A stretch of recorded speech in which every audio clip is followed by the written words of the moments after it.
Another one, huh? Jeez, I bought, God, this has got to be like, what? I had it on VHS, DVD, Blu-ray, and now 4K. Ay, ay, ay. Getting too old for this shit.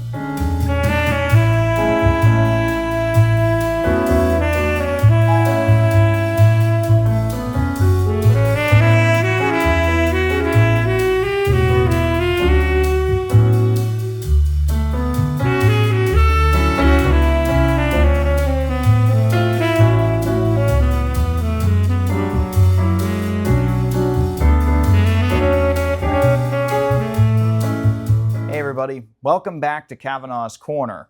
Here on the channel, if you're new here, I review 4K Ultra HD Blu-ray movies, sometimes just regular Blu-ray releases. I'm a big movie buff, and if you are too, definitely make sure to subscribe and check out my other videos. But today, I have a big release here. This is one that I've been looking forward to for a while. It's one of my favorite action movies of all time. It might actually be one of my favorite movies, period.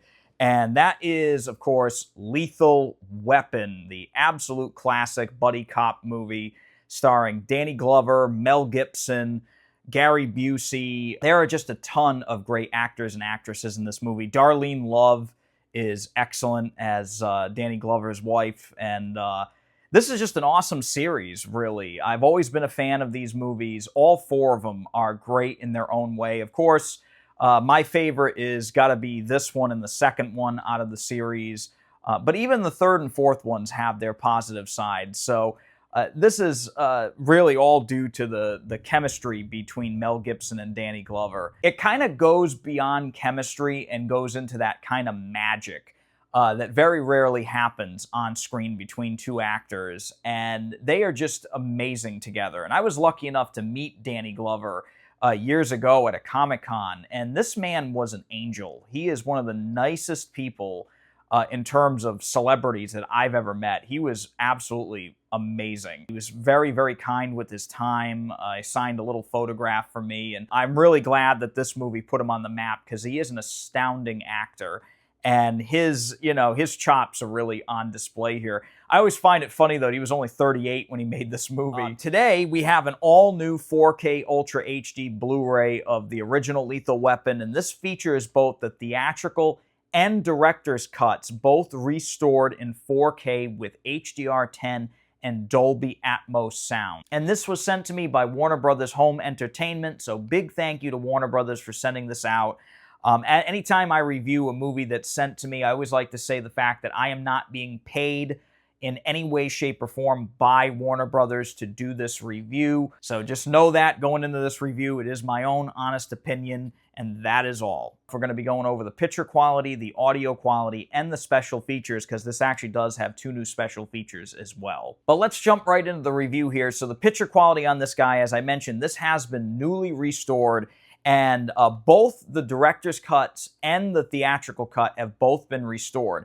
I actually watched both just to be certain that there weren't any differentials between the two, and I'm very happy to say that there isn't. All of the restored material, the 7 minutes in that director's cut, Richard Donner said before he passed away that sadly it really isn't a director's cut. Warner Brothers just kind of did that as like a marketing thing.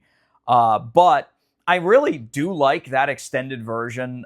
The schoolyard sniper sequence, I think, is such a knockout little scene, and it's crazy how that was edited out. A lot of the other stuff, it really didn't really go anywhere. Maybe that little 2-second clip of Danny Glover at the gun range with the hand shaking and all that. That was kind of cool because that does kind of come back in Lethal Weapon 2 and at the end of this film. So that was actually pretty neat, but thankfully, the picture quality stays the same. There's no dip in quality in those added sequences, so it's really nice to see that. Per usual, the detail level on this 4K is really fantastic. Facial features, clothing details, there's a lot of guns in this movie, and there is one particular scene where there's a close-up of Mel Gibson's gun. And if you've seen this movie, you know the scene that I'm talking about. I don't want to go into detail here because I might get demonetized, but That sequence now, the detail level in this movie is just off the charts, and in that scene in particular, it's really kind of stunning. You can actually read the inscription on the slide of Mel Gibson's Beretta 92F in that scene. It's really, really impressive. And I also never noticed that they replaced the magazine release on his gun with like an Allen wrench screw. But you can see that now in this clear as day, and I don't know what that's about, but for some reason he's got an Allen wrench like screw or bit or something in the magazine release of his Beretta. I've never seen that until now, but it's a thing and it's in the movie. But the detail level is phenomenal on this from beginning to end. It is extraordinary. And the film grain, thankfully, is also intact, but it has been minimized. And I thought it was really interesting, where it's definitely not as grainy as previous releases that I've seen of this film. And it's really a nice thing where the grain has been minimized, but I didn't really detect any kind of heavy usage of DNR. So I don't know if this is a new tool that's being used or what. But the picture has been cleaned up significantly. The film grain is still there, but it's extraordinarily light compared to other versions of this film that I've seen in the past. So really nice. That has been done really, really skillfully and well. And I liked it. I thought the picture on this looked really, really good. And I'm glad they didn't completely eliminate that film grain, because you would never have that level of detail and that filmic look that this movie should have without it. So really, really nice there. Color palette of the movie is a big thing that I want to talk about here, because it's really the biggest change I noticed with this new 4K disc. As I mentioned, the movie does have HDR10 on the disc. There's no Dolby Vision or anything like that. But the HDR10 has really changed this film. And in certain ways, it's good, and there are some minuses here and there. The film now is very, very vivid in terms of its colors. It's not kind of like eye-bleedingly saturated, but primary colors are definitely much more vivid now than they ever have been before. Blues, reds especially, greens, all those colors are very, very vibrant now. Thing is that it's not a consistent thing. And that was something that kind of irked me with this new transfer, is that there are certain shots all throughout the film, and sometimes they're within the same scene, where color variations actually happen. One scene in particular it's very noticeable is the scene after the house explodes. You know what scene that is if you've seen this movie, but there's a house explosion, and Murtaugh and Riggs are questioning this little kid in front of a fire truck. And the sky in the background and the coloring, the shading in Mel Gibson's face in the background rapidly changes. And it kind of looks weird, honestly. And that happens kind of throughout. Blues are sometimes very, very vibrant, and other times they're very muted in like the same sequence. It's odd. I don't know if it's the fault of whoever did the coloring of this new disc, whoever did the HDR colorizing, the color grading, I should say, or if it's an issue with the original print, but I don't recall ever seeing that level of difference in colors in any other version of this film that I've ever seen. And I've seen this thing on VHS, DVD, I've had it on Blu-ray now for quite a while, and it's really weird. It's a strange thing, but it does happen from time to time.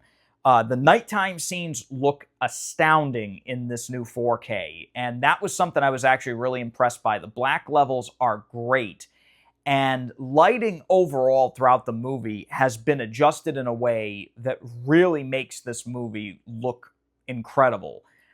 One scene in particular that kind of comes to mind with the lighting thing is the scene where Riggs and Murtaugh are at the shooting range. That scene now is much darker than any other version of this movie that I've ever seen. It's always been dimly lit, but now it's really dim. And the fluorescent light that's on the actors' left side, that's kind of like against the wall in the shooting range and the gun range, that now is vividly bright. And it basically lights their scene, pretty much. And it looks amazing. And lighting all throughout has really changed like that. You can really tell the difference between fluorescent bulbs. Fire is extremely vivid and bright to look at. The highlights of this disc are really, really impressive. The explosions, muzzle flare from gunfire, everything looks really, really bright and impressive when it comes to that. So black levels are great, and the movie does get impressively bright. Even sunshine now has this golden glow to it at certain points in the film. I was very, very impressed with that. But like I said, be warned about those weird variations in color from time to time. It didn't really bother me too much, but it definitely irked me a little when I was watching it. In terms of audio quality, as I mentioned, this does have a new Dolby Atmos audio track. And the Dolby Atmos track on this was another thing that I thought was really good for the most part, but there were some little changes that they made to the audio that, again, irked me a little. And it's just because I've seen this movie so many times now. The Dolby Atmos track is really atmospheric. I mean, it earned its name. The surrounds are used really, really well. Dialogue is crystal clear. Michael Kamen's score sounds amazing on this. It is really, really nice. I did have to bump the volume up a little bit. It's not the quietest Atmos track I've ever heard, but I did have to ramp the volume up about 5 to 10 points. Usually I have my receiver on like a 50, and I had to pump it up to around a 55, 60 to really get this thing going. The thing that kind of irked me with this new audio track is the fact that they actually changed some of the sound effects throughout the film. There were a couple instances where guns are fired, and Mel Gibson's pistol, his Beretta, has a completely different sound now than it did in any other version of this movie. And it's a very particular sound. They actually carry that sound effect over through all 4 films. And even Danny Glover's pistol, his Smith & Wesson revolver, there's a different gunshot sound in certain scenes.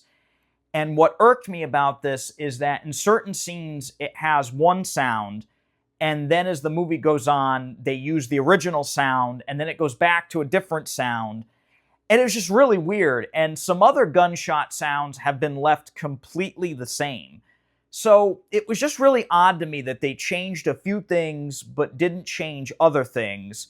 I wish it was more uniform, honestly, is what I'm really saying here, is I wish that they had just either left it completely alone or changed the entire, gambit of sound effects instead of just changing a few here and a few there. It just bothered me. Thankfully, if you're watching the theatrical version on this disc, they have included the original theatrical stereo sound for this, and it's a DTS HD master audio track. And I can confirm all of the original sound effects and everything are intact on that soundtrack. So if you're a purist and you want to hear that original audio, it's on there. It's a 2.0 track, and it sounded great. It's very healthy. The dialogue and everything was great. The music sounded great. Everything was separated nicely.